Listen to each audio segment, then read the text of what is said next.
This is Unsiloed, brought to you by Alumni FM, connecting people through stories.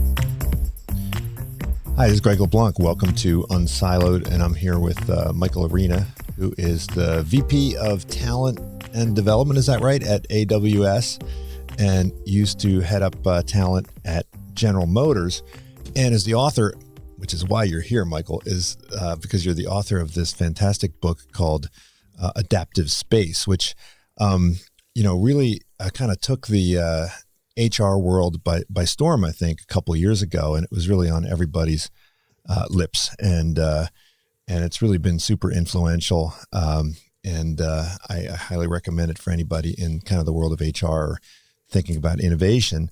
So welcome, Michael. Thanks, Greg. Looking forward to our conversation. So first thing I want to ask is, what is adaptive space? Because I think when people, they see the title and they haven't picked up the book and they haven't read it, they think, well, wait, is this like a new room that I have to build in my office, right? Is this a place where we're going to go and get some coffee? What exactly is this adaptive space, metaphorically? Yeah, it's amazing how often I've had to get past this notion that it's a physical space. Adaptive space is really, first of all, it's manifested after about a decade of research on this core topic of why are some companies adaptive and others aren't. And what we recognize is it's about the space. It's really relational and emotional and sometimes physical space that you create inside of organizations for ideas to flow freely and for people to have the degree of freedom to really drive adaptation inside of organizations. So there are times where it's about physical space. In today's world, that's less and less true. But it's much more about the space to be able to connect with people inside your team or across teams, and really the safety necessary or the degree of freedom necessary for people to explore new concepts and new ideas. I think you called it a free trade zone for ideas. Yes, exactly. I oftentimes, when it's this free trade zone. Like so frequently inside of businesses, we're all confined to the thing that we're working on right now, what we got to deliver this week or next month. This provides adaptive space provides a degree of freedom to do some free trade, and I can go more into that at some later point. I've heard and used the analogy of kind of the immune system of the organization and how the immune system will, shut down anything it doesn't recognize, right? And I guess the adaptive space is sort of an immune system free zone, right? Where ideas are at least given a bit of a chance to kind of prove themselves before they're completely shut down by this organizational immune system.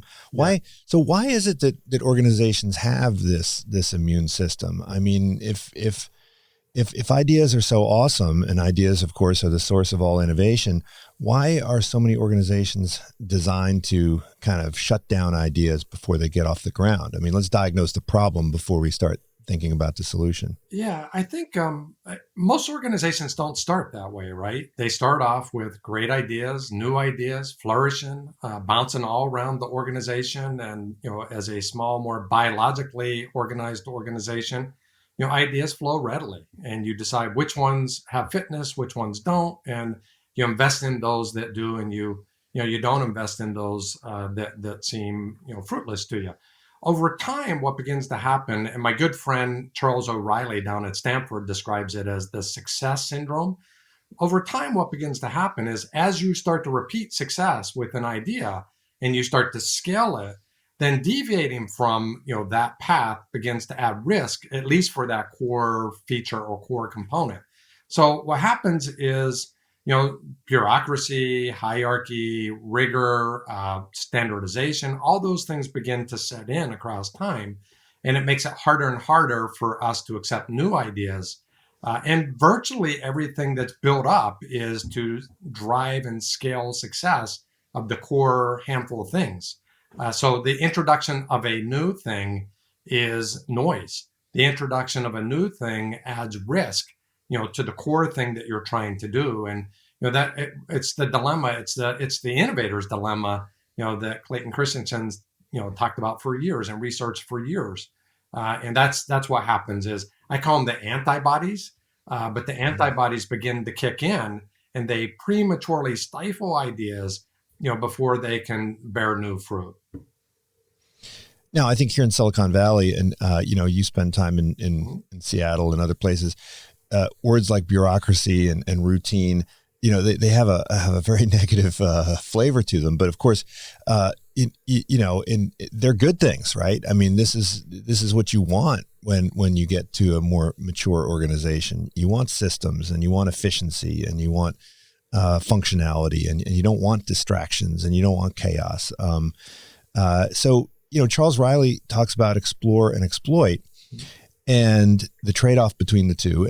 But you talk about the adaptive space as kind of a third place, right? A place where it sits between the systems of exploitation and the systems of exploration. And I think in your in some of your presentations, you talk about kind of the aircraft carrier and the speedboat.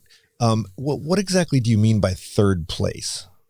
So it goes back to the research, and we went out, we looked at companies that have been adaptive, large companies that have reinvented themselves, over time, and of course we looked at many companies that haven't been able to do that. And the literature, the research. The latest I saw was from the year 2000 till today, or year 2000 to the beginning of last year, actually, 52% of the Fortune 500 companies no longer exist. And it's just, it's an adapt or die world that we live in. And some organizations have figured out how to do that. Others haven't. And when we went through the research and we spent a comprehensive amount of time in a bunch of different companies, what we discovered were two things that were always true. One thing is you couldn't be a scaled entity without having a highly formulated operational system. That's the formal processes and systems that sort of pay the bills. When I was at General Motors, I called that trucks out the back door. Like, we want to ship a lot of trucks out the back door, and those trucks pay the bills. But this was a little bit more of a surprise. Every organization we reviewed also had entrepreneurial pockets. These small, sometimes speedboat activities, sometimes formal, sometimes informal, but that's where new ideas manifested. So every organization, in Charles's words, had both explore and exploit, embedded inside of the organizations, even those that weren't adaptive. But it was only those organizations, which was a small subset of, the initial population that we looked at, that had that third dimension, the third space, if you will. Later we called it adaptive space, which is kind of like the bridge between the two. And I oftentimes put it in this context. If you go talk to a bunch of entrepreneurs, especially in the Valley, what you get is you start to talk about them, their ideas and what they need to do to get their ideas adopted, and you start to get this like system rage. If only the bureaucracy wasn't here, if only the formality wasn't here, if only we didn't have to think about things like legal reviews and those types of things, we could get our idea up and running. But the reality is this is a necessary, in some cases, evil or benefit, this being the operational system. So what we realized was the companies that were adaptive recognized the tension between those two was in fact the core element of driving adaptation, constantly ushering in new ideas, but figuring out quickly how to scale those ideas through existing operational systems or with existing customer bases. And the companies that figured out how to really navigate that terrain, with adaptive space in our language, were the ones that were able to repeat success in different life cycles and different product cycles and so on. So just as important as facilitating connections between these two things, you also have to maintain some separation, right? I mean, is it possible to just have explore and exploit taking place in the same places with the same people, and everybody has sort of a split through their brain, right? Where half the time they're doing the exploitation, half the time doing the exploration, or is it important to kind of keep these things apart somewhat? It's a really nuanced question. I love the question. And the answer is, it might be possible to do both, but it's rarely possible once an organization has grown to scale. I think startups try to do both, right? Here at Amazon, I see a lot of times where we're doing both in the same population, in the same group, but they're really sort of cultural nuances that enable that are unique. It's very rare that happens, and in a more mature company like a General Motors, or pick any other company that you do have to. I call it innovation on the edge. Like, you do have to navigate away from the antibodies and do some innovation on the edge. But in the early days, those bridge connections sort of protect that entity. They sort of keep the antibodies at bay, and they sort of protect that thing until it gets to what I'll call minimum viable product. Oftentimes, we start to attack an idea before we even know if the idea has merit. And in the early days, the brokers that I talk about in the book, or the bridge folks, what they do is they protect that incubation process. But later in the process, and most companies do incubation and acceleration, but what they miss is the second step, which is they need to pull that thing, those speedboats, back in so that they can quickly be scaled. And the brokers, or those bridge connections, over time recognize when this thing is ready, it's hit minimum viable product. Now we need to take it to minimum viable operation. That requires new engagement with, now all of a sudden, where do you get marketing support? Where do you get legal reviews? Where do you get, durability reviews to manufacture or scale something from a sales standpoint, back-end platform? All those things matter immensely in that second motion. And that's where the bridge people really start to pull that thing back in. And that's really where adaptive space flourishes. In the early days, it's about protecting an entity so that it can stand itself up. And in the later days, it's about pulling that entity back in so it can become part of the new normal and quickly scale on the platform of the operational systems. Yeah, when you came to speak in my class a couple of years ago, you talked about how General Motors was very intentional about how they incorporated the Cruise acquisition into the parent company. And this intentionality was not only about, designing processes and roles and reporting lines, but also making sure that you had the right people in the roles that would facilitate this incorporation of ideas.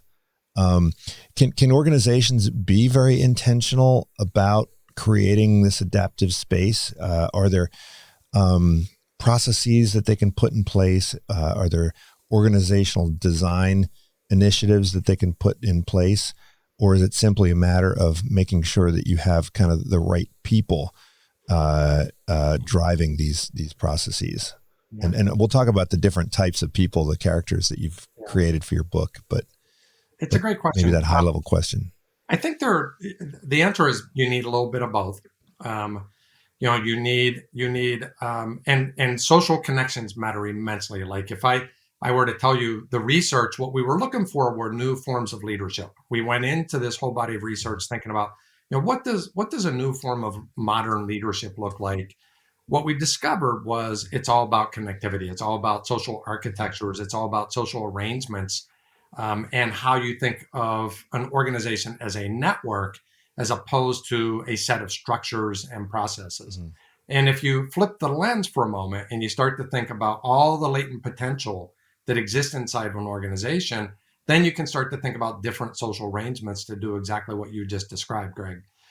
So in the early days, Cruise is a perfect example. Cruise, for the listeners, Cruise was a self-driving startup in the Valley that was purchased by General Motors probably 5-6 years ago. I've got to remember when it was purchased, but 5 or 6 years ago. And Cruise Automation was, again, its own self-entity. General Motors recognized that you could probably move faster on the edge than you could if you were inventing self-driving technology inside of the core of the business. But what they also realized, and I think this was the piece that was super critical and we sort of ushered in, was you need to create these bridging mechanisms in the very early days.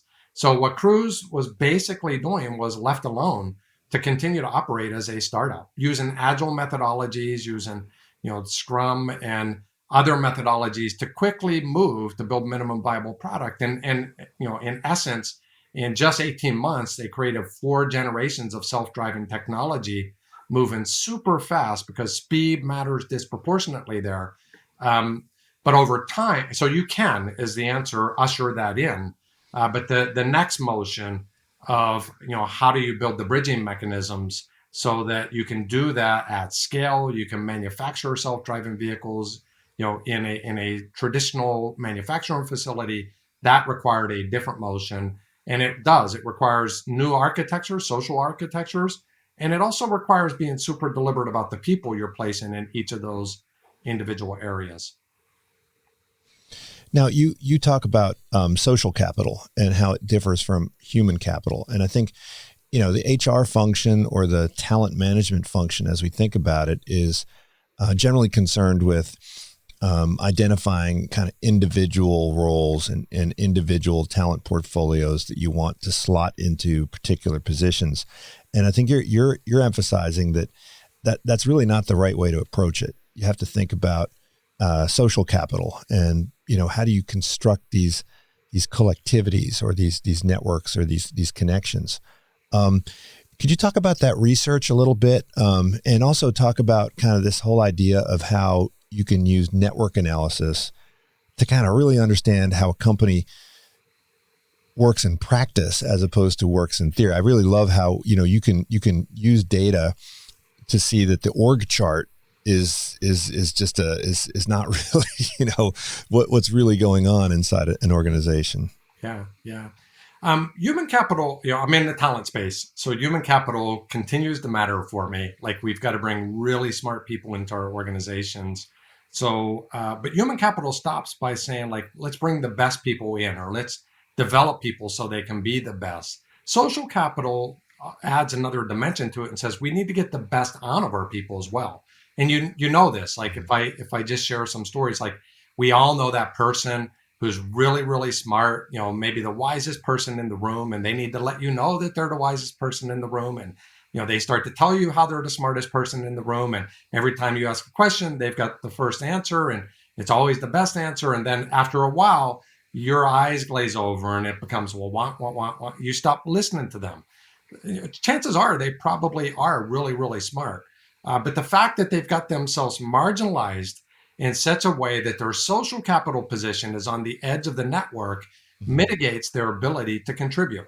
So what I'm really saying with social capital and really adaptive space is about unleashing, the latent potential in organizations by thinking about social structures. What you end up finding out is we've got a lot of latent potential in organizations. And remember, I said in the research that it was never an idea problem. Every organization had ideas, many, and we could tell all kinds of, sort of stories, Kodak being sort of the quintessential, they invented their own demise, but they weren't able to leverage it because it was in a social capital way stored in the margins of the business. And what I'm suggesting is, if you really want to get the most out of your human capital, the next motion is to start thinking about social capital and how do you get people connected. And then absolutely, Greg, you can measure that. You can measure that. I know things, for example, the book talks about different types of connections, different types of architectures. There's times where you need to be discovering. That requires bridge connections. And if you've got bridge connections, we can measure that we're able to generate as much as 25% more insights through that design than if we're building something. There are other times where you need to put something into the world and, like Cruise, build this minimum viable product. And that requires rapid cycle iterations. And, small 2 pizza teams are able to move 10x faster if you create that type of social architecture. The first one prohibits your ability to build, but the second one limits your ability to discover. So the combination of those, along with the third being diffusing or scaling, which helps you to get amped up or scaling, up to 4x. The combination of those things can be measured in the way that you look at, social, basically organizational network analysis, and the way you map out those connections that exist inside your organization. So I like how, Laszlo Bach has popularized the whole idea of people operations. I feel like we really need something called idea operations, right? How do we think about creating a workflow and a production process and a value chain where, the raw materials of good ideas can be assembled and then produced at scale. And so you use this sequence, introduce, develop, and spread. And you say that there are these three kind of, I don't know, would you call them personality types or leadership styles or, relationship vectors that you call brokers, connectors, and energizers. And then you also have these challengers. Mm-hmm. Are these distinct leadership styles, or are they sort of distinctive roles that people might have in this idea production process? It's a great question. It's I would say it's a combination of the two. So you think of it this way: a broker and a central connector are on a continuum, and it's how you show up in the network. So that's a network position. So if I'm a bridge person, I'm connecting two teams to one another, or I'm connecting to an outside client, to an internal account team, I would quote unquote be a broker. If I'm in the center of a smaller team, then I'm a central connector, and you cannot be both at the same time in the same network. So that's network position. Now, in different networks, I'm oftentimes challenged on my last sentence, so I just want to add a caveat. If you're talking about different networks, you could be a broker in one network and a central connector in a different network, but at any given point in time, you're one or the other. That's your network position. Greg, your network disposition is how you show up in that network. So, and that's on another continuum, sort of a challenger or an energizer. An energizer tends to amp up other people's ideas. Wayne Baker and Rob Cross have done some tremendous work around energizers, and an energizer can create 4x lift in a business around somebody else's ideas. So if you have a great idea and I be an energizer, chances are, I would really amp up your idea and share it with other people. And energizers are really great for diffusion of ideas. Challengers, on the other hand, really challenge the merit of your idea. They challenge whether or not this idea makes sense to the business. And what I want is a lot of energy on the front edge until that idea is scaled and really connected, and some challenging before I actually go live to market, because I want to pressure test that idea. And when you think of the combination of those four different roles inside of an organization, what you're able to do is usher in, the idea, channels that you had described before, of when do you discover, how do you develop, and how do you quickly diffuse those ideas to get scale. So I'm just wondering if these things are going to show up in job descriptions, right? So, you log on to LinkedIn or Indeed and they say, we're looking for a broker, or we're looking for an energizer, right? I mean, when I was coming out of school a long time ago, people were saying, we want a team player and a self-starter. They had these key terms. I think in the future, it's going to be like, we want an energizer, we want a connector, we want a challenger, and you can put it on your CV. Funny story. I'll share this story. Of course I interview for these things as I do it. Remember LinkedIn used to have it used to be called InMaps. And I don't know if you run one of these. They decommissioned the service, sadly for me. But what you would be able to do is you'd be able to look at someone's LinkedIn network, and you could run a network diagram through LinkedIn, and you could tell quite quickly whether or not they belong to one organization or they have access to a bunch of different organizations. So I used to, maybe this is why they decommissioned it, I used to ask, individuals to run their LinkedIn. I teach this in classes all the time, but even in interview processes, if I were looking for a broker, I would want to see that they were connected to a bunch of different groups, a bunch of different organizations. So I think, we're going to see more and more of us thinking about, what do we need this person to do, and what is their social network that they're bringing with them in order to elevate, their ability to be able to exercise that task. Yeah, I had Lutz Finger come to my class, and he did that to my class, right? I think he used to work at, I don't know if you know him, he teaches at Cornell now. But I want to start with this idea of the broker, because I was very attracted to this concept, particularly because you were talking about how they are the silo busters, and the name of this podcast is Unsiloed, and you talk about kind of Steve Jobs as really a silo buster, as a broker. I don't think people think of, a CEO as being a broker all the time.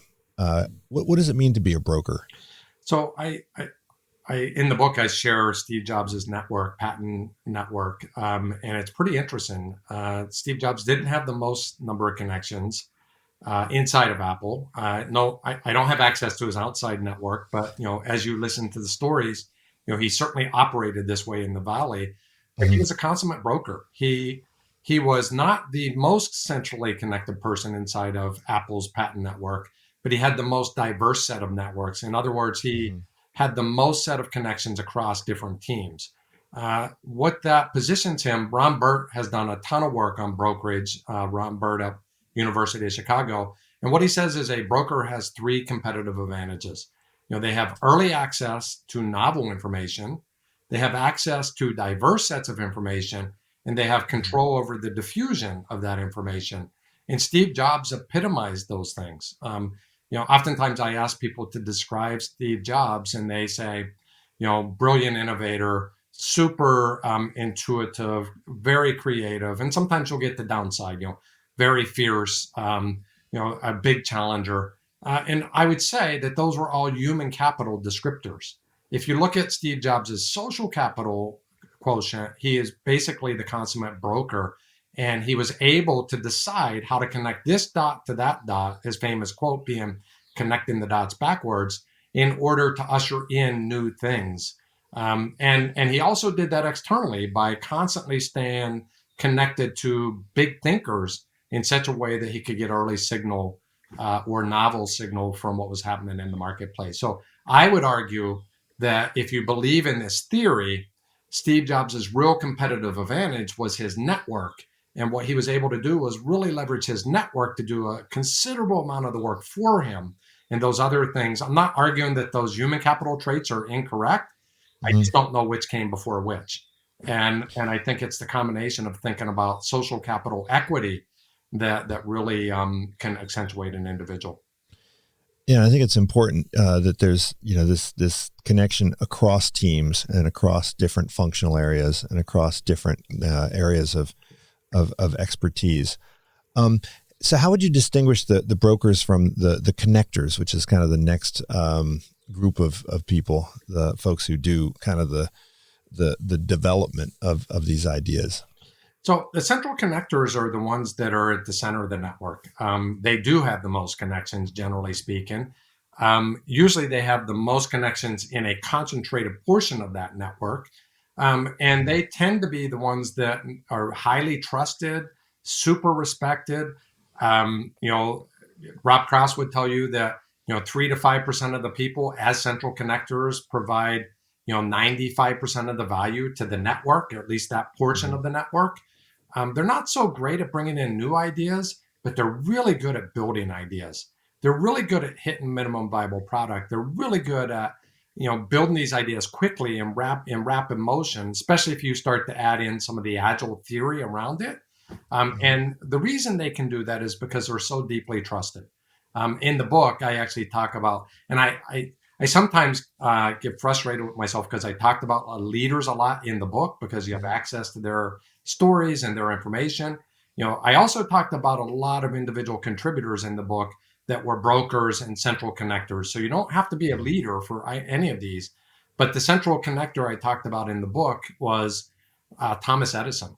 Thomas Edison is considered to be one of the greatest inventors in certainly American history. The reality is you rarely hear about his central band of muckers, which were his lab individuals who in Menlo Labs, small ragtag team of people that he was the central connector of, that were constant. They were the first Agile team in modern history that were rapidly iterating on new inventions day after day after day. And that happened because they had this huge amount of trust with each other and they could be in flow. Like they knew who to go to because they knew, that if you really wanted to understand something around, mechanical features, you went to Charles Batzler, who understood that. And they each had this sort of core skill and they were able to rapidly move in a sense of flow. And Edison was the one that was in the center of that constantly challenged the team, to iterate and experiment to develop the in many cases, the first working prototype of things like the light bulb and certainly electrical distribution and many of the other inventions. I think there were 400 patents in about 8 years that came out of Menlo Labs, and just breakthrough inventions during that same period of time using this ragtag team of muckers to constantly invent and build. Now, these are very human roles, and these are people that are creating connections. These are people that are, bridging gaps. What's the role? What's the role of technology here? I mean, when I think about kind of idea exchanges, I can't help but think of financial markets because that's my background and training. And until fairly recently, most fixed income trading was done by humans with phones. You have a phone in one ear and a phone in another ear with the cords hanging out. I don't know if you remember seeing the pictures, and you'd basically be, this guy wants a bond, this guy is selling a bond, and you'd put them together. And of course, all of that is now being automated, right? I mean, you have switchboards that are electronic that are, matching order flow. Can we think about kind of automating some of this process of matching people together, matching ideas together, using some kind of internal news feed or algorithm to try to facilitate connections? Why do we still need to have humans at the center of these processes? I think we can, and I think we even just something like AI and ML, as technology evolves, even the creative processes could be automated. I guess there are two ways I would think about this. I think of technology as an enabler for this process. I don't think it can supplement it. And I think part of that is because of who we are as human creatures. Can it? Probably someday. Will it? I don't know. I think we are, by nature, we create. By nature, we build. By nature, we want to connect. We are social beings at our core, and we want to connect with other people. Serendipity flows across those connections. And I don't know that technology will, even if it could supplant that. First of all, I don't think we're ready for technology, especially in the creative side, to supplant it. But even if it could, I don't know if we as human beings will allow it to happen. But also, serendipity is like this really outrageous thing. Like, how do you know to connect this to that in order to create yet a third thing? So I think technology plays a very big role. Obviously, at Amazon, I talk technology every day in AWS. I think it will continue to play an enormous role. I think it will level the playing field for, especially smaller organizations to get access to things that large organizations have. But I don't think at the end of the day, individuals have to interact with individuals. And I think we're seeing a lot of that in the virtual world right now. We can talk about virtual, but it feels to me like we fast forwarded the future work 5 to 10 years in this last year. And I think what we learned a lot about is the importance of human connection and the essential nature of us to connect in different ways to continue to create, invent, and build things. And technology will only enable that, but I don't think it will supplant it. Mm-hmm. Now, even before you joined AWS, in the book, you talk about kind of Amazon's famous 2 pizza team model, and you kind of glancingly refer to APIs. I'm a big proponent of kind of API centric business organization. But the 2 pizza team model is not a new thing, right? I mean, you talk about Navy SEALs and how they operate and how they facilitate agility. What is it about these small teams, and what do you need to do in order to create small teams and allow things to? I remember I was talking to a large automotive company, not your old automotive, but a European automotive company, and they had teams with 500 people on them, and I just kept thinking these guys are never going to go anywhere. They're never going to go autonomous. They're never going to go electric. They're just stuck. I mean, how does this work in practice, and how can organizations move from a more kind of waterfall business organization to something that's more agile? Yeah. Speed matters disproportionately. So when you're in the development process, speed matters disproportionately. You heard a little bit of that in the Cruise story. The faster you can get, no one has invented the future yet. So the faster you can get there and get signal from the market or signal from potential customers, the sooner you can course correct, the faster you can build something else. Two pizza teams enable you to move super fast. First of all, because you've got flow, as I've already mentioned. The Navy SEALs are a perfect illustration of this. It's, oftentimes, and I've had the privilege of, being in San Diego and working slightly with the SEALs on some network stuff. And the thing about the SEALs is we think that they're training all the time, which they are, and most everybody knows that, a Navy SEAL they go through 6-month rotations, and 18 months of that is training. And then 6 months in the field, then they start the whole training process over again, going through 6 months of different types of training. And we think of that as being super disciplined, creating, almost like this mental agility to be able to deal with any unpredicted circumstance. But the truth is, what they're really doing is building trust across the team. Mm-hmm. And what they're doing with building trust is everyone knows where everyone else is. Everyone knows what everybody else's skills are. They can almost intuit that in motion. And what that increases is speed. 10x faster in these small two pizza teams, the Agile literature tells us.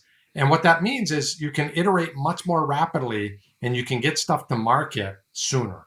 But there are some caveats. Like, one of the things that is special about two pizza teams is they are singularly purposed. They've got one mission and only one mission. They're focused on that core feature, that core attribute, whatever it happens to be, and they're iterating on that thing and that thing alone. Once they've gotten it right, then maybe you dissolve that team and they go work on other things. But what I see in these teams, like a traditional R&D group, unlike a set of two pizza teams that are working on something, any given human being inside of a traditional R&D organization may be working on 3 or 4 things at any given point in time. And what they're really doing is hedging their bets. They're deciding, like, if A doesn't take off, I've at least got B to work on. But a tax comes with that. And the tax is it slows you down. Where with a two pizza team, you quickly get to the point where you've tested, will this idea stand up? And if it doesn't, you shut it down and you move on to the next thing and move the team somewhere else. You never get that. You tend not to get that in the large groups. 500 is enormous. But even if we were to say 50 or 100, you tend not to get the sunsetting of these ideas because you don't have the same amount of pressure and velocity in the system with the same milestones. So speed matters disproportionately, and you do that better in small teams than in large teams. So this idea of a single threaded team, small two pizza team, you don't have to be a software company to do this, right? You don't have to be kind of all about the APIs. You could be a restaurant, and a shoemaker in Pakistan and still derive some of the benefits of this organizational form, right? 100%. And I sometimes use API more metaphorically than literally in this case. Small two pizza teams in an HR organization or a marketing organization, where there are 3 or 4 teams working on 3 or 4 separate things that synchronize at the end of the day and come together, will get you to the mission 10x faster than if you have a broader function working on a set of activities. And so what you're trying to do is increase velocity. The APIs metaphorically are the synchronization piece that bring those individual pieces together so that they work together combined. And that works in any function. And if you want speed, it's a much better design feature than the more traditional sort of structured organization. So let's talk about these energizers. The promoters, the diffusers, the scalers. Are these people that have to be in a leadership role, or are they people that can kind of be at lower levels in the organization? I mean, you mentioned like Herb Kelleher and CEOs that are all very inspiring. I was talking to Jay Barney, who's a management professor at Utah, and he was saying that more and more he's interested in how leaders are able to make people in the organization feel loved, and feel cared for, and feel this sense of psychological enthusiasm and safety, and so that the kind of fight or flight response is suppressed. Is the role of energizers to kind of get people to stop thinking about, what could go wrong and rather start thinking about what could go right? Yeah, at a certain stage, yes. At some point, I want to know what's going to go wrong as well. It's just if you start talking about what could go wrong too early, you never get to what could be right. And so the energizers early on matter immensely. And it tends to be that yes, I talk about a few leaders in the book, and again, I do that in every section. But the reality is, individual contributors can light up a network as much, if not even more, in some cases, as a leader can. And the reason is a leader has to manage all aspects of a business. A leader has to energize, but a leader also has to be concerned about risk and how things go to market. My favorite story is one person, and this is inside General Motors. I was able to measure this on the network. One person uniquely positioned as an extraordinary engineer, extraordinary energizer. She was an engineer, but also as a broker, was able to light up a 31% of a 3,000 person network just based on her conviction about an idea and her network position as a broker.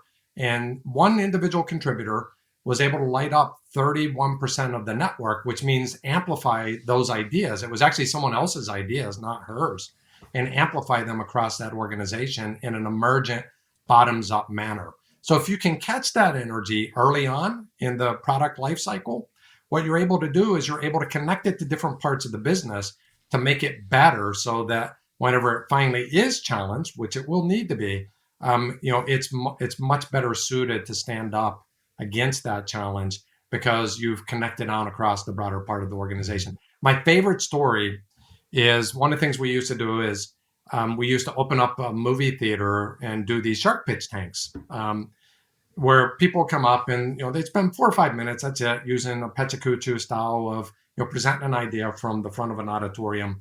Most every company does that, so there's nothing special about that process. But what we did was, it was an old movie theater inside the Rensen in Detroit. What we did was there were 350 seats. We invited 350 energizers into the audience. So those energizers just listened for an hour about all these ideas. Immediately after the event, we called this event Tipping Forward. Immediately after the event, these inventors who had presented their ideas, along with maybe another 30 or 40 who were outside, opened up the foyer, and we had almost like a science fair where people had their working prototypes of their minimum viable product. But the difference was 350 energizers who are now super revved up about this idea were connecting idea A to idea B, or person A to person B. And what they were doing was they were really leveraging or seeding the network to get their idea amped up in a dramatic way. So, just through that one event, we were able to track like 30 new products, 30 new solutions, not always a product, that amped up and was really catalyzed by simply bringing the energizers in at a certain portion in the development life cycle. Now, this fourth kind of archetype that you mentioned is the challenger, and you put a kind of a unique spin on this, right? So here at Berkeley Haas, we have a slogan which is question the status quo, and I think you mentioned kind of the 10th man in Israel, and so I always think of this as somebody who's questioning the existing ways of doing things, but you also say that, well, no, you need a challenger to challenge the new stuff, right? So this is kind of like the naysayers, right? So the naysayers are usually the bad people, but you're saying that you need like stress testers, you need naysayers, you need people who are going to interrogate these ideas and really fine tune them. This is not a very popular role. I mean, the court jester in King Lear, as in some versions, winds up dead and packed into a crate. What is this an official role that you want to have in every team, in every organization? I think it works best when it's embedded in the culture and not the individual. If I'm being honest, there are people that are predisposed to being able to challenge your idea. By the way, this is a very nuanced thing that I'm about to say, but a challenger focuses on the idea, not the person. So, the difference between an energy vampire, one that takes all the energy and sucks it onto the room, and a challenger is a challenger goes after the idea. An energy vampire goes after the person, and they just bring every person around them down. Rob calls it the black hole, the vortex, where all energy is sucked up, and everyone loses as a result of it. Where good ideas go to die. That's Good what ideas I like to talk. for sure. So I want to be very clear that like a challenger has your best interests at hand, but their job is to test the fitness of an idea. Their job is to ensure that this idea is marketable, that this idea has value, that it's worthy of investment. So there are people who are really strong challengers, and you want them to play a role later in the process. And one of the ways you do that is you think about the different positions that need to be challenging. Like, someone from finance needs to challenge the merit of a business case, or someone from marketing needs to challenge the expenses of, rolling on a marketing campaign. But where that really works well is when it's embedded in the culture. I talk about W.L. Gore and Associates, and they've got this framework where, they have these poster sessions, and inventors build things, and they bring the prototypes and the posters, and they bring it into a room where the whole primary intent is for people to poke holes in it to test its fitness, so that they can decide which of these ideas of maybe 10 make the most merit to be invested in. But that then challenger, or that process, then pivots and says, we're going to invest in this and help you make it better, not just criticize you and leave you to your own demise to decide how to proceed. So so this is not about naysayers. This is about, stress testers and kind of idea sharpeners. I like to think of it as idea sharpeners, or, people that can help increase the probability of success by anticipating some of the imperfections at the pass. Later in the book, you talk about what can organizations do, right? And you've got some wonderful, I think, suggestions. And you use some, I think, very good metaphors. The ones that I really like are, go take a look at the tidal pools, right? And the tidal pool. Where'd you come up with that? What are the tidal pools? So I tried to pull from all over for the book, and this concept of tidal pools, which is the edge of or savannas or whatever. If you just think about biology and the way different terrains come together, they're the most fertile spots on land, like in the world. So these tidal pools that are constantly under tension. Life is very fragile in a tidal pool. You constantly have pools of water coming in and out, the currents, coming in, the weather conditions are fierce, but it's also the place where life begins. It sort of at the edge of two terrains, or the edge of two networks in a business world. That's where new ideas are sparked. That's where new ideas are discovered. So, I write the section about going to the edge. And, one of the things we know that if you want something different, staying inside the blob or working with the antibodies, you're never going to come up with a new set of ideas. But if you navigate to the edge, or you work in the tidal pools where different things are coming together, what you get is variety. And the first thing variety brings you is new ideas, new perspectives, and new approaches to do something different. Yeah. And then, but I was wondering, just to go back to the other, like performance evaluation, right? All these things that you're talking about, they don't fit in with the normal performance evaluation, right? So, you're trying to what's this at the end of the year? You're like, okay, well, what did Michael do for us? And at the end of the day, well, how much revenue did Michael bring in? And it's like, well, he was an energizer, and he had all these connections, and he helped introduce this person to that person. And, he challenged this idea, right? But I mean, how do you put a number on that? And a lot of organizations, they not only use KPIs for business units, but for, individuals. Do we need to completely rethink our performance evaluation process? Do we have to just devote more resources to it, source information from different places? Is there a way that we can, gather data on the impact that people can have in the idea generation diffusion process? Yeah, it's you can't get by as an HR guy without hearing a performance management question in any interview. So I appreciate that, Greg. I think the answer is absolutely. Most of our solutions were invented and created to scale the operational system. The one size fits all model doesn't work, doesn't enable what I'm describing right now. So the short answer to your question is absolutely. I think we need to become at least bimodal. Like what I'm doing for the growth side of the business requires a whole different set of mechanisms, systems, and processes versus what I'm doing for the core of the process.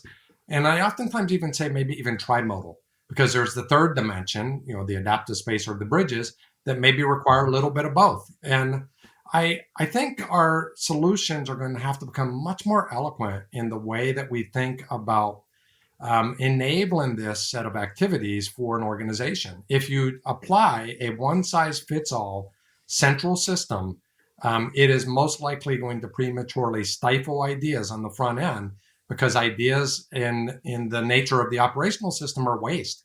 Ideas are variance. Ideas are risk. And I don't think that a traditional system will reward you for those. But if you think about different, like I oftentimes say we need two talent management systems. The way we evaluate people to operate here versus the way we evaluate people and select people to operate here are two radically different mindsets. And I think as organizations get better at practice and adaptive space, they're also going to get better at choosing the central systems or the support systems, better stated, that enable the different parts of that idea lifecycle. Now I want to ask you about two trends that are happening right now, one of which preceded the pandemic and one of which has accelerated during the pandemic. And the first one is, we all talk about how the average life expectancy of an employee in Silicon Valley is now like 14 months, right? Now I think that's kind of deceptive because, they're growing so fast and they're adding employees, but still, a lot of the things you're talking about, social capital, intra-organizational social capital requires some time and some experience and team formation and trust development and so forth. And then as soon as that's all starting to congeal, that's when people rotate out and move to a different company. How does this, we think of that as a sign of innovation, but in fact, that could be an obstacle to innovation. How do companies deal with that? Do they just lean on more external networks than internal networks? Do they have to design processes that, I know Salesforce has a system in place where, they try to make sure that the first couple of days you get to know people really quickly and so forth. So that's the first question. Then the second one is, now that we're moving to virtual workplace, how does that impact the development of social capital? Because social capital is so much about having drinks and having coffee and meeting in the hallway and looking at each other's body language and so forth. Yeah. So on the first topic, I think it's a challenge, Greg. I think as people are moving in and out, it's both a challenge and an opportunity and benefit. So Silicon Valley is so unique that it's hard to frame up the response to your question. It is true that people move in and out of organizations rather rapidly, but the boundaries of the network are now at the ecosystem level. So every time somebody leaves, somebody else comes in and they're bringing new insights in. And enough of a core tends to stay inside of an organization that you get both the benefits of discovery and, teams, small two pizza teams building. So you get the benefits of building as well. But over time, yes, that's a challenge. You've got to think about, Ron Burke calls this oscillating back and forth between brokerage and closure, or brokerage and, being a central connector. It actually adds value to the individual. You as an individual are worth as much as 6 times more if you've got the ability to discover new ideas and leverage a network from much broader than your current team, but you've got deep trust to be able to build something in your team. So I think we can actually use some of that mobility in and out of an organization to our benefit. Now, the question is what's the break point? And if you've got too much movement out and you don't have enough trust building inside of a entrepreneurial pocket, then what you lose is you lose speed. You lose some of the things that I was describing with the Navy SEALs. So it's a delicate balance. I actually get more concerned about the opposite, if I'm honest with you, insularity. And I get more concerned about an organization where people have been there for 20, 30 years. That's a university. That's a university for you. Yeah, we could spend the rest of the podcast on universities, Greg. But what you get is you get less discovery, right? You get, and all of a sudden risk becomes harder and your reputation's more important to you and your willingness to take a risk is harder. So I actually am much more concerned about not having enough flow than having too much flow. Mhm. Now, the virtual question's a whole different domain. And like I've been spending a ton of my time in the last year in this virtual world. And it's interesting. Like if I were to really boil down social capital, I would put it into two buckets. You've heard me talk a little bit about this, but in science terms, in academic terms, there's bridging social capital and there's bonding social capital, brokers versus central connectors. In the early days of going virtual, we saw just a radical erosion in brokerage connections, 30% drop off in your cross team connections in about a 3 to 4 month window. I mean, it just dropped off the cliff. And this is organizations at large that we've been studying. What's happened more recently is the opposite. Some of those connections have begun to pick up, or at least has stabilized at about the 25 to 30% drop off range for bonding, or I'm sorry, for bridging social capital. What we're starting to see now are intact teams are beginning to break apart. So I think as we go longer and longer, your distant connections are going to go first. And Ron Burt did some great work on this as well. You'll lose 9 out of 10 of your newly forged bridge connections within the first year. That very much showed up in the network in the virtual world. Mm-hmm. And think about it, right? Like our ability to connect with distant teams is far more complex in a virtual world. But over time, we've even lost connectivity within team. And that's dropped off somewhere between 15 and 20%, over the last 6 months. So I think what we're beginning to understand, Greg, is that virtual is really good for some things. We become predominantly more productive as we look at this means. But where I'm really concerned is on the idea generation and the idea diffusion side of the equation. So I think what we're going to be doing next is experimenting with new models that are some sort of hybrid, that are constantly thinking about what are the motions of when I need to bring people back to, face-to-face interactions where they influence, Sandy Pentland says that 80% of our influencing happens face-to-face. If I got to influence someone to make a new decision, I want to see them eyeball to eyeball. And this is only a loose approximation, this being video, for what that shows up like whenever we're live. So that's what's happened in this virtual world. And that's not even to consider what happens when a new human being joins in a virtual world. The reality, there have been some really cool studies on this. And it basically you can build social capital in a virtual world, but it takes 4 times the number of interactions than what it would take live, face to face. So going for the coffee, having a beer after work, the hallway conversations, those things matter immensely. And those are the things that we have lost most in this, short period of time where we have been working virtually. So last question. You talk about organizations that do this right, and then there's obviously organizations that don't. As an individual contributor in the organization, not a CEO, but somebody who's embedded in the organization, is there anything that they can do to try and move the organization in a direction that's more innovative? You talk about kind of the find a friend and the first friend effect, and you just start somewhere and keep building up some steam. But a lot of us have worked in large scale organizations that are not really optimized for innovation, and we sometimes get frustrated and realize that nobody really wants to hear anything you have to say. How can you kind of build it from the inside out and the bottom up rather than from the top down? Yeah, first of all, I think you have to do a large portion of this from outside in and bottoms up, or it doesn't stick, it doesn't work long term. I like to think that, first of all, I wrote the book to think about what is a mental model, to think about this differently, but then how do we empower individual human beings to do some things differently? So the last set of principles are really about that. It's really about how can any individual contributor learn? If you want to learn something new, you go to the edge. You go find that title pool. You go to a conference. You You go read something different. You come to a university and talk to a professor, whatever that happens to be. Then you want to bring it into the world. The first thing you want to do is, here's the thing you don't do. This is the easiest way for me to answer your question. The worst thing to do is to present your new idea to a leader prematurely.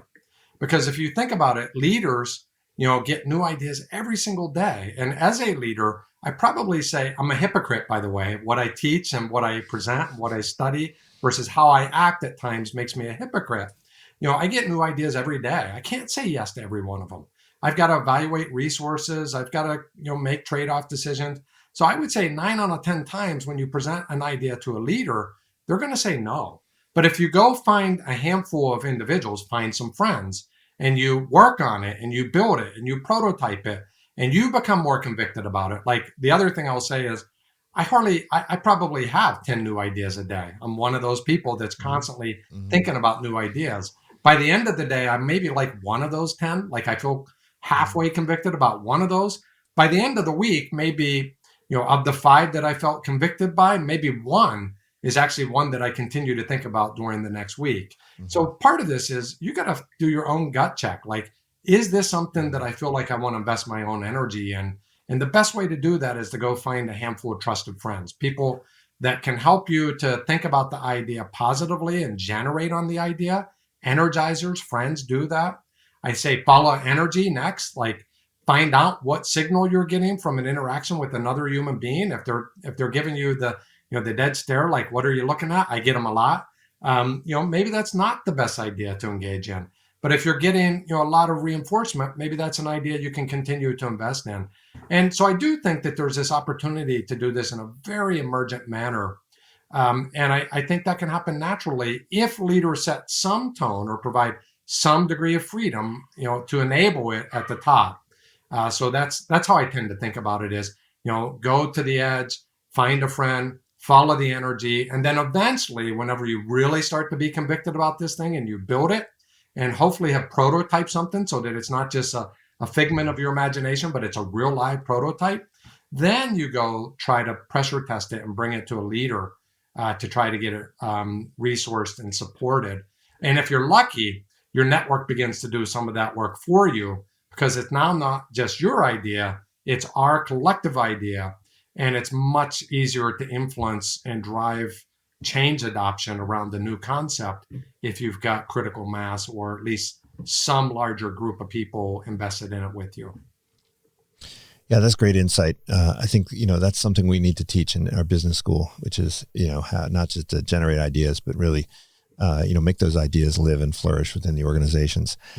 So, Michael, really appreciate you joining us. I forgot to mention at the beginning that you've been doing some teaching. I think you've done some stuff at Penn and Stanford. And of course, you've guest spoken in quite a few classes, including mine here at Berkeley.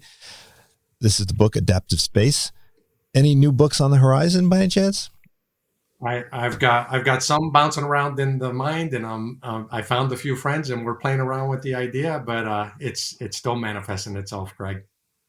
So well, we look forward to it. I'm glad that you're a silo buster going from industry to academia and to publishing. So thanks again. Hope to see you in person sometime soon, maybe down here in the Bay Area.